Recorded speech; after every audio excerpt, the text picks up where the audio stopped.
વડોદરા મ્યાનમારમાં ફસાયેલા ભારતીય યુવકો અંગે ઇન્સ્ટાગ્રામ ચેટિંગથી મોટો ખુલાસો થયો છે. ઇન્સ્ટા વાતચીતમાં કુલ 22 ગુજરાતી ફસાયેલા હોવાનો ઉલ્લેખ છે. મ્યાનમારમાં ફસાયા 60 સાલનો એક યુવક છે. વડોદરાના 6 યુવકો હોવાની ચેટમાં ઉલ્લેખ છે. સુરત અને નવસારીના યુવકો પણ મ્યાનમારમાં ફસાયા હોવાનો ઉલ્લેખ છે. યુવક ગુંજન ઇન્સ્ટા ચેટમાં સરકાર પાસે મદદની ગુહાર લગાવી છે. એકલા ગુજરાતી નહીં, તમામ ભારતીયોને પરત લાવો તેવું ગુંજને કહ્યું. પરિવારજનોમાં ચિંતાનો માહોલ છે. 60 સાલના ગુંજન શાહની માતાએ સરકારને વિનંતી કરી છે. સરકાર પાસે તાત્કાલિક કાર્યવાહી કરવાની માંગ કરી છે.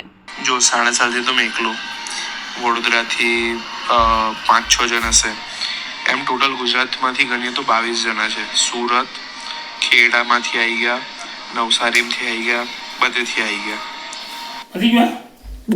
અને મારા વાલા, આપણે એકલા ગુજરાતીઓને નહીં કાઢવાના, આપણે આખું ઇન્ડિયા જોડે જોઈએ છે. અને મારો દીકરો થાઈલેન્ડમાં ગયો છે, ત્યાં ફસાયો છે.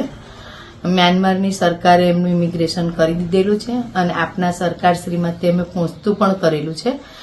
અને એ લોકોને લાવવા માટે ત્વરિત કાર્યવાહી કરે એવી અપીલ કરું છું. સરકાર પાસેથી શું માંગણી છે તમારી? છોકરાઓને પાછા લાવવાની. કેટલા સમયથી ત્યાં છે? 4 મહિનાથી ગયા છે અને લગભગ 20 દિવસ ઉપરથી આપણા એમ્બેસીમાં અમે એની ફાઇલ પહોંચતી કરી દીધેલી છે, બધા જ છોકરાઓની, ઇન્ડિયન છોકરાઓની. અને બધા જ ઇન્ડિયન છોકરાઓને પાછા ઇન્ડિયામાં લાવે એવી સરકારશ્રી પાસે અમારી માંગણી છે.